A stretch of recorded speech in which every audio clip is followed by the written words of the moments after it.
John DL at the head of the field, slipping and sliding a little bit on the oil, but he's opening up a gap from Mark McLaughlin. Then it's Ryan DL, Tom Sisley, Jeffrey Jones. Then it's Carl Breeze, the man from Kings Lynn, who had the big accident at Brands Hatch in the gold and white car, running in 6th place ahead of Stefan Hodgetts, and that is a superb run for the man from Birmingham, holding off Charles Hall there for that 7th place. He started the race in 12th place. Down the hill, this is where Smith went off last time, safely through for the leaders, John DL from Mark McLaughlin, and McLaughlin looks like he's got some kind of a handling problem, working hard now to keep Ryan DL behind him, twitching and sliding on the way into Island Hairpin. And a traffic jam forming now behind Mark McLaughlin. His car is obviously not as quick as the cars behind, and more importantly now, John DL is taking advantage of that to expose a gap there between 1st and 2nd places. Then the rest of the queue, traffic jam down into Knickerbrook chicane. And again, you can see there, the number 33 car suddenly changes direction. There's something is not right on that car, and that is going to be a mountain to climb for Mark McLaughlin to hold on to that 2nd place. Up Clay Hill, now into Druids, 110-mile-an-hour corner, a little bit of oil down again. Oh, and misses the apex by a country mile. That car is a real handful, and he loses speed down the straight. He's taking the defensive line now into Lodge Corner, takes the tighter line. Ryan DL absolutely desperate to find a way past. Brother John there, kicking up the concrete dust into everyone else's faces as he extends now nearly a 2-second lead across the line. And Ryan DL trying desperately to find a way past, but he can't commit himself too far because Tom Sisley will pounce there in that 4th position. They're opening up a bit of a gap to Jeffrey Jones, the American driver in the blue and white car. Then it's Carl Breeze still in 6th ahead of Hodgetts and Hall. But again, they're off the line, and you can see the car jinking around that number 33 car. Surely Ryan DL can get past this time, but it's still very quick in a straight line.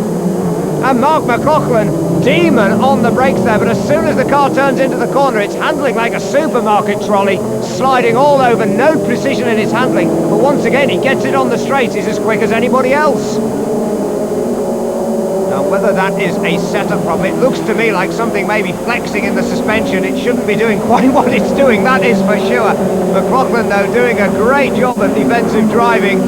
The young man from Buckinghamshire keeping the Scot behind him.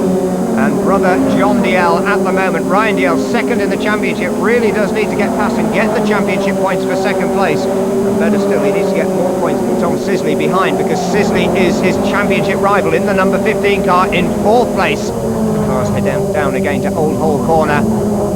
Again onto that concrete. Oh, and a huge tank slapper this time, and surely McLaughlin can't hold on this time, and the man who's taken advantage is Tom Sisley. He goes one side, DL tries to go the other, but can't quite make it. DL locks the wheel, Jeffrey Jones right on DL's exhaust pipe, and he loses out in that, down into 4th place, and still trapped behind the number 33 car. And Mark McLaughlin doing a great job of defending here, but Tom Sisley must have a smile a mile wide on his face, taking advantage of that moment. Quick look in his mirrors there, he's up into 2nd place, but more importantly, he is taking championship points away from the desperate Ryan DL in 4th place. Carl Breeze now closing up behind. And let's take another look at that. Down into Old Hall, let's have a look at the car's handling. Well, maybe there's a bit of oil down there. You can see the concrete dust soaking the oil up. But just watch this here. The car snaps out of line, snaps again over the curve, strikes the sparks. And Mark McLaughlin still holding on there in that 3rd place. He is determined to get the championship points out of this race. You can't blame him for holding up the traffic behind, because when his car is on the straights, it is fast as anybody else. But when he gets onto particularly the more bumpy corners, and certainly the slower corners, he is fighting for traction.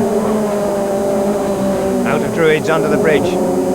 Up to Lodge Corner again, and another look out of the slipstream from Ryan DL, but the speed of the number 33 car, the Motorwell car, very quick in a straight line, and DL just can't get close enough to challenge. And then comes the traffic jam behind. Jeffrey Jones in the blue and white, Carl Breeze, then Charles Hall in the orange, then Stefan Hodgetts and Vincent Apple, with Gavin Smith and James Pickford starting to close in at the tail of this slipstreaming train.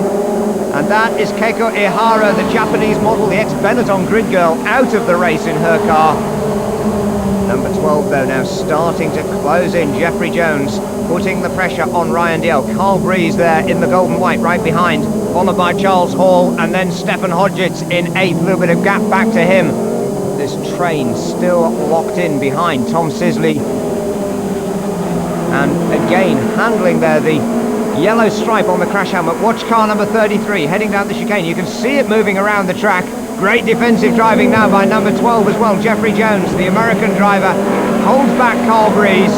Carl Breeze certainly hasn't lost any confidence, even despite that 120 miles an hour accident at Brands Hatch. And meanwhile, John DL still extending his advantage at the head of the field.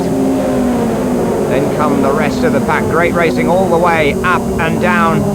But John DL, car number 6, has yet to win a Formula Renault 2000 race. Well, this may well be his day, because he is looking good at the moment. Nearly a 3-second advantage as he comes up to cross the line. And looking back, is Tom Sisley going to hold on to that second place? Ryan DL still desperately trying to find his way past McLaughlin, but McLaughlin's car twitching and sliding again in that third place. Meanwhile, this man smoothly in control. But, oh dear, this is very, very disappointing indeed. Mark McLaughlin, pole position man. He must be wondering today what it will take for him to turn a pole position into the race. Heads into the pits and into retirement. So the top 6 now, John DL from Tom Sisley, then Ryan DL, Jeffrey Jones, Charles Hall in the orange car, then the gold and white of Carl Breeze, Stefan Hodgetts and Vincent Apple now battling for 7th and 8th places. And Vincent Apple has a problem. Look at the back of the Paston racing car. The engine cover is loose.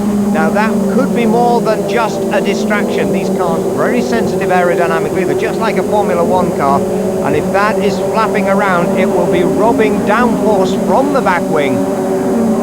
Doesn't seem to be slowing him a lot though at the moment. He is caping the pressure on Stefan Hodgetts. Stefan in the black and yellow car, number 9. Being pursued by the flapping number 99 of Vincent Apple. The young Stefan Hodgetts, son of former British touring car champion Chris Hodgetts. One of the youngest drivers ever to drive a British touring car type racer, but very quick indeed in these single-seaters and looking good there at the moment in 7th place. Meanwhile, number 12, Jeffrey Jones, still there in 4th place. Ryan DL opening up a little bit of a gap now that the slower number 33 car with that handling problem has moved away. But this is the man heading with just 2 laps to go, potentially to his first ever Formula Renault 2000 championship victory. The 2 brothers, 1 and 3 at the moment on the track. Both from Crossford in Lanarkshire, near neighbours of the McRae clan, and what McRaes are doing in rallying, these 2 guys are doing in Formula Renault 2000. John and Ryan DL, and don't forget Ryan DL still 2nd in the championship, but will he be that if Tom Sisley manages to hold on to this 2nd place? Ryan DL's the man who really needs to get his head down and charge, and they're just proving how slippery the track is. The concrete dust all the way around the track where a car has left oil in a previous race, almost catching out John DL, and you don't want to be doing that. Just little over 1 lap out from the checkered flag. A big tank slapper then at 100 plus miles an hour through Druids, but he's now safely out of Lodge, across Dearsley, heading down into Old Hall on his last lap of the race. 14th and final lap for John DL, and he has over a 3-second margin. Down through Cascades for the final time, onto the Island Straight, up to maximum speed, 140 miles an hour at the end of this straight. Has to keep his concentration, judge that braking point perfectly, because he's down into the 2nd gear hairpin, less than 50 miles an hour out of the hairpin, up over the top of the hill now, down to Knickerbrook for the final time, and again concentration. You can see his head down in the car, and there may be the concentration just wavering as he eases into the middle of the track, and there is the gap back to Tom Sisley with Ryan DL right behind him now in that 3rd place. And DL is determined to try and keep the pressure on Sisley, but Sisley is not going to be fazed by that. Meanwhile, Jeffrey Jones has Charles Hall right on his tail. Carl Breeze still 6th. Stefan Hodgetts still holding on to 7th from the flapping Vincent Apple. As for the final time, through Druids Corner, the most demanding corner on the circuit, up to Lodge for the last time, comes John DL, and it is going to be the dream come true for the Scot. He is heading to his first victory of the season, his first Formula Renault 2000 championship win, takes the checkered flag. Delighted with that, punches the air, the team DFR mechanics on the wall celebrating, and they're going to celebrate a 3rd place as well, because Ryan DL takes that place just behind Tom Sisley. Jeffrey Jones, Charles Hall and Carl Breeze complete the top 6. But for John DL, at last, things have turned out right after 11 races. For once, the car was good every single lap and got better towards the end of the race. Normally these cars go off as the race goes on, and I don't know why, but today mine just seemed to get better. Well, things have gotten better for both the DLs. Ryan DL still holds on to second place in the championship, down into the final round ahead of Tom Sisley. Obviously there's only 2 races left, and for my position in the championship I have to settle for points. Unfortunately today Tom from third has taken a couple out of me, which leaves me obviously the strong steed and going into the last race, but it would have been better if I had taken points out of him and secured second today. Well, points might be the priority for Ryan DL, but for brother John, this is a win to savour. Well, that's it from Oulton Park when we've seen another champion crowned. Perhaps next week it will be the turn of Lotus driver Adam Wilcox, when Checkered Flag will be back at Silverstone, home of British motorsport. See you then. Ladies and gentlemen,